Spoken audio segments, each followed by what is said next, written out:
If you want to know the truth, I'm a lazy kind of guy. If I'm going from point A to point B, I'm going to find the quickest, easiest way to do that. And at Thanksgiving time, point A is raw turkey and point B is cooked turkey with perfectly juicy meat and crispy skin. With the thousands of turkey recipes that come out every year, you might not think that there's one best way to cook a turkey, but you'd be wrong. There is a best way, and it's called spatchcocking. Here's how it works. Now, we all know the problem with trying to roast a whole turkey, right? It lies in the fact that the leg meat has a lot of connective tissue and fat, and it needs to be cooked up to around 165 degrees. Meanwhile, the lean breast meat will dry out if it gets much hotter than about 150 degrees or so. Now here's what happens when you put a turkey into a standard roasting pan. You see the problem? The breasts are fully exposed. Meanwhile, the legs are shielded by the side of the pan, which makes them cook slower. It's almost as if somebody designed a device specifically to make the breasts dry out before the legs are done cooking. So the question is, how can you get your turkey to cook more evenly, cook faster, and taste better all in one go? Just flatten it out. By spatchcocking a turkey, you give yourself 4 major advantages over a standard roasted bird. First, a flatter shape means more even cooking. By flattening out your turkey and spreading its legs, those thighs and drumsticks, which were once the most protected part of the bird, are now the most exposed. And because they're thinner and lie flatter than the breast, they cook faster too. This is important because it means that your breasts and your legs will come up to their ideal final temperatures at the same time. Advantage number 2, check this out. All of the skin is on top. Now with a traditional turkey, it's really easy to get crisp skin on the top of the bird, but the sides and the bottom end up a little bit soggy. On the other hand, with a flattened bird, all of the skin is evenly exposed to the heat of the oven. And not only that, but there are plenty of escape routes for rendering fat and drippings.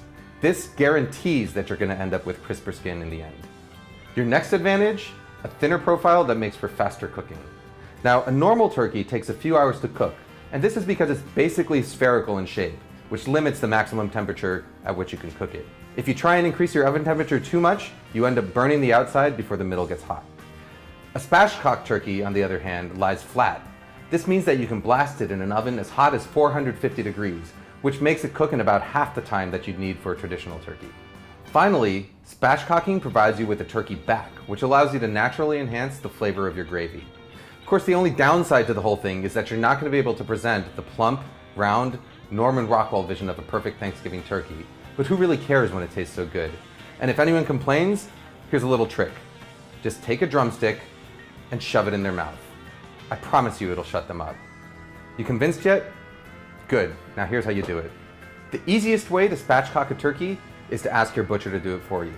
But if that doesn't fly, it's almost as easy to do it yourself at home. All you need is a turkey, some poultry shears, and a paring knife.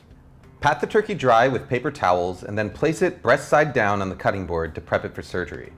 Holding the bird firmly, make a cut down one side of the backbone.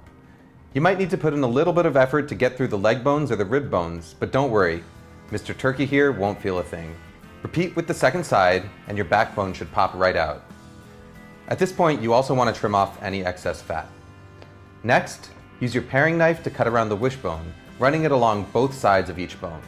You should be able to pop it right out. This isn't 100% necessary, but it'll make it easier to carve down the line. Next, flip the bird over and spread its legs out. Then press down on its breastbone hard to flatten it. You should feel the breastbone crack a little bit. Now tuck the wingtips underneath and you're all set to roast. Line a rim baking sheet with aluminum foil and scatter some diced vegetables on top of it. Onions, carrots, and celery, along with some sprigs of thyme and a couple of bay leaves. These vegetables not only add flavor to the drippings, but they also release enough moisture to prevent your drippings from scorching. Set a wire rack on top of the vegetables and then arrange your turkey on top of it, and season it well with salt and pepper. Then throw it all into a 450-degree oven and set your timer. While the turkey roasts, chop up the backbone with a cleaver or a chef's knife, then saute it in some oil in a saucepan until it gets a little bit brown. Add some more aromatic vegetables and saute those too. Finally, cover it all up with some homemade or store-bought chicken broth, add some aromatics, and let it simmer for about 45 minutes before straining.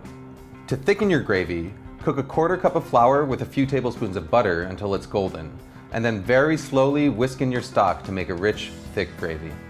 I like to add a touch of soy sauce and fish sauce along with plenty of black pepper in order to boost its rich, savory flavor. When your turkey is approaching the 75-minute mark, start checking its temperature. I like my breast meat at around 145 to 150 degrees, which is technically lower than the government recommends you do it, but the extra juicy meat is well worth the minimal risks for me. When it hits temperature, take the tray out of the oven, whisk the drippings into your gravy, and wait about 20 minutes for the turkey to rest before carving and serving. Who really needs a large centerpiece when you've got a platter full of perfectly cooked meat and crisp skin to pass around? I promise you, your guests will not miss it.